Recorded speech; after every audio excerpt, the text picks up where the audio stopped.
Hi, Ian. We are here on a beautiful sunny day in summer when everything is lush and green, and the little chipmunks, as you can see right there, hopefully, dart across the ground of the forest trying to get food. And since we're near the lab of ornithology, they often are carrying, or smuggling, you could say, birdseed back and forth from the bird feeders.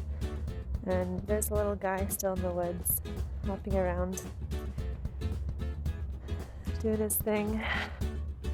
They're very cute, but they are a little bit evil, because I can tell you that they eat baby birds alive. They'll eat their brains out, so the cute little chipmunks aren't all that great. So let's see, here we are in a new growth forest. As you can see, there's lots of shrubbery and greenery around, and it's a nice place to look for birds. Sometimes we'll see American robins hopping along the ground, or we'll see catbirds that are jumping around too. And we'll look out on the pond and see all the beautiful lily pads. It's insane how many just spring up in the summer. Because in the winter you can imagine this whole pond is just bare. But when summer comes around, the lily pads pop up and tons of frogs come out hopping around the lily pads, as we classically see them do in children's comics and cartoons. So over here is a bird blind. It's kind of cool. A nice way to hide from the birds if you want to look at them while they're at the feeder here.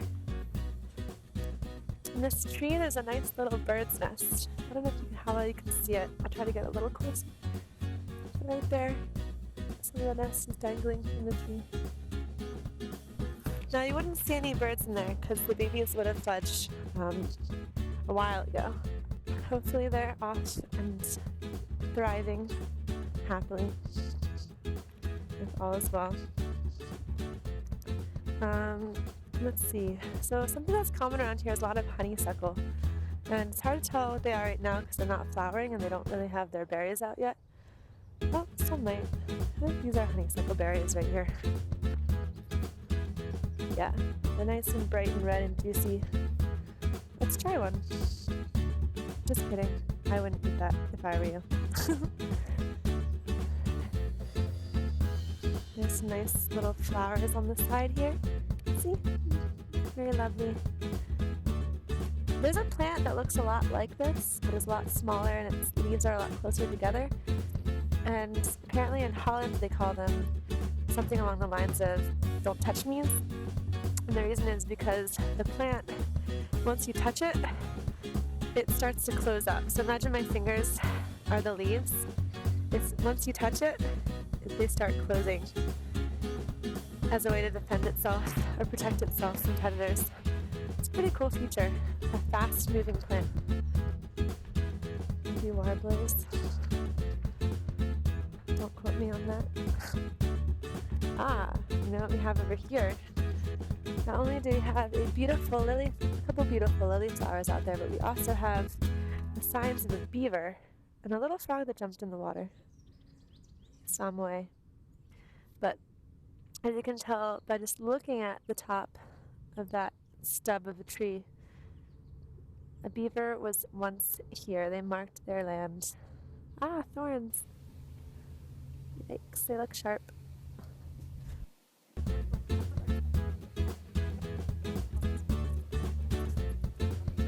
And we can also see by just looking at this plant that it's had a lot of insect attacks. Over here, this has just been eaten apart. There are leaf miner insects that have been climbing all through it. It's crazy. Craziness. Okay, we'll move along now. Here's a nice pollinator. Oh, we're scaring him away, but a nice little bee pollinating the goldenrod. Insects love goldenrod. I mean, it is very pretty. Who wouldn't like it? Look how close we can get to this guy. Hello, insect. He's pretty, actually. Another guy. Oh, little tiny bee. You could see the pollen collecting and gathering on his leg. But we will move along now and see what else there is to see.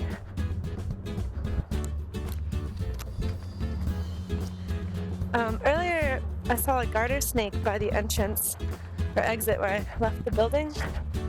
And so we'll try to see if it's out there a little later. It was basking in the sun.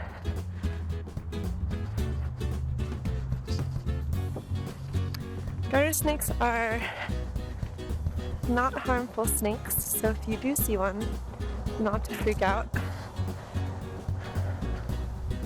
At least don't freak out too much.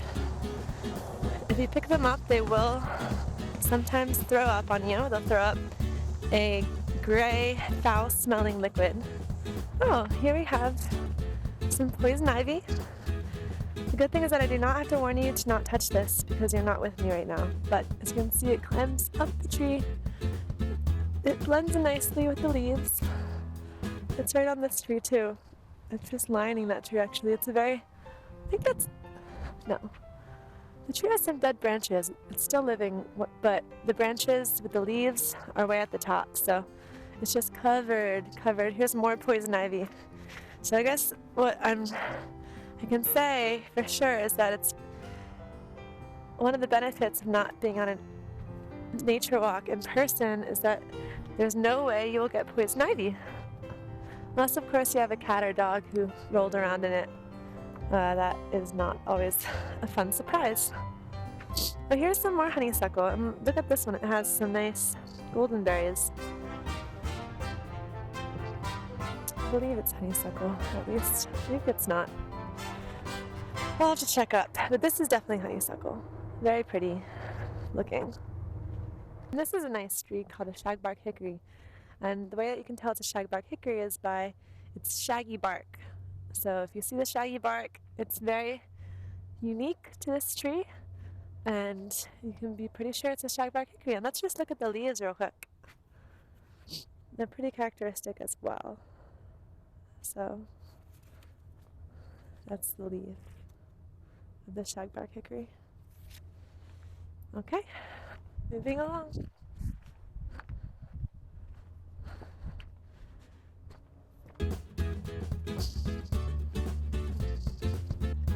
Oh, let's go over here real quick. I always think this area is pretty interesting. So in here we have a lot of duckweed. Duckweed is really cool for a lot of reasons.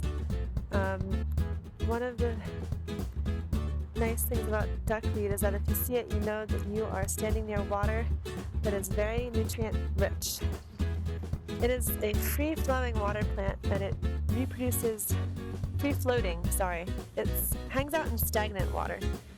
And as you can see, there is a lot of stagnant water here. You probably would not want to fall in. It would be a little bit gross. But there are excessive nutrients in here, so if they're beneficial nutrients and you fell in, then maybe that would be a good thing. I don't know. So I'm gonna pick up some duckweed. Get a look at it and see. Duckweed. Made some focus. Kind of looks like a butterfly. This one does at least. See? Butterfly. Maybe it should be butterfly weed. So here's another nice batch of poison ivy. And a really good way to remember poison ivy is the way that I learned when I was in camp when I was little. You can see how hairy the main vine is. I don't know about you, but it looks like a monster to me. So if you just remember, stay away from the hairy monster, it'll help you remember to stay away from the poison ivy. Sometimes it's a little hairy monster too. See this? This is a nice little hairy monster poison ivy.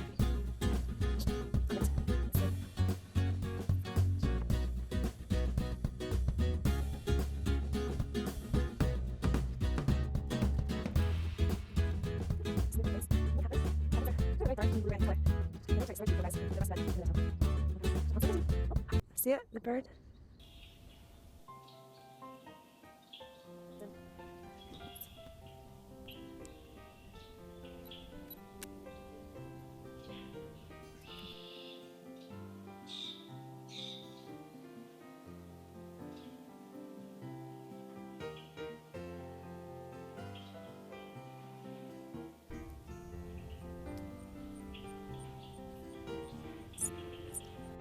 just had a fly land on its back. Oh. There it goes. It's a nice lookout here. You can see the lab of ornithology in the distance. And birds across the landscape.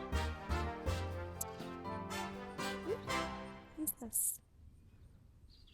Who are you? I can't get a good look at him.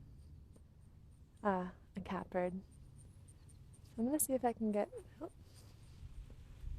clear sighting. Well, while we're here, let me see if I can get you a good look of this tree, because you can see in there the tree has these weird markings on it, and those are from a yellow-bellied sapsucker that was here, eating away at the sap. It's pretty tasty.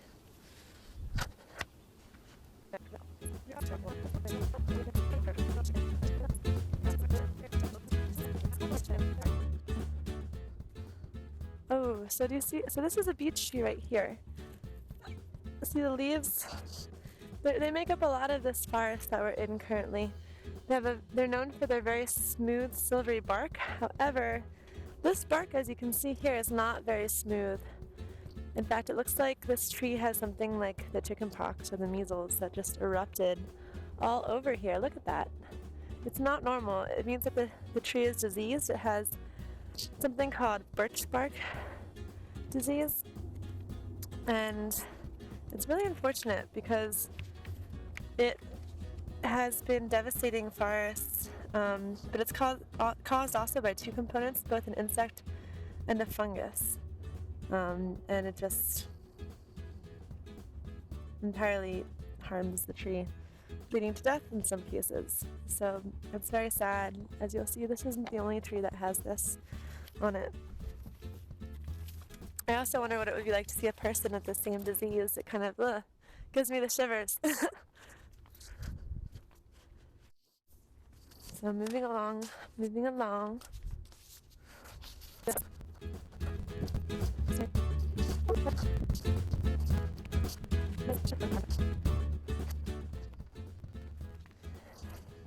Now here's nice, smooth bark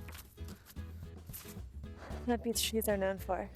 Nice and smooth, as you can see. But there is something going on down there. Doesn't look good for the tree. Oh, here we have some May apples that looks like they were a little bit trampled on. But the apple will just grow right below this little umbrella of leaves. Of course, before the apple comes a nice little flower. Very cute, whitish flower. We are right where the star is. And we can get back to where we want to go by going down the boardwalk. So we're going to do that.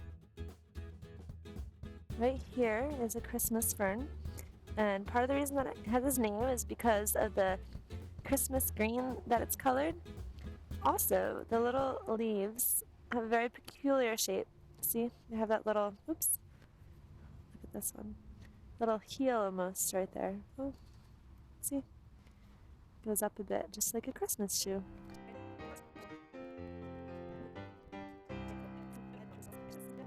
And now we have entered a new habitat. Before I tell you what it is, which I might have already given away, can't remember, see if you can guess just by the different characteristics we're seeing. We're seeing all these trees and standing water. A lot of ferns. These plants here. We are in a swamp. And it's also starting to rain in the swamp. So we might have to move along a little fast. We're going to see some red oak in the swamp, which has, let's see, looking for the leaves. These are maples. Don't see the red oak. But there's also, ooh, it's starting to rain kind of hard. We might see muskrats, beavers, frogs. I think I need to go because it's raining too hard. Water snakes. But it's very beautiful. Oh, there's some sort of insect. I think it's like a lacewing. I have to ask you, Sarah.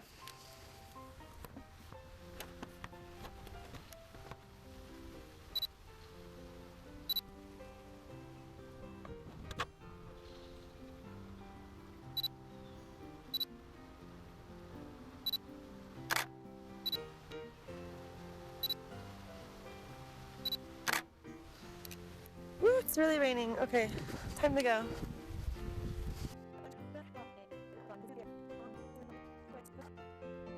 Pop quiz. Do you remember what it is? Has some woodpecker holes too. If you said shagbark hickory, you win a gold star today. Oh. Milkweed right here, very important. Oh, this is a really cool flower, but it's not in bloom yet. The bees love it. I think it's called button flower. There's a bee on it.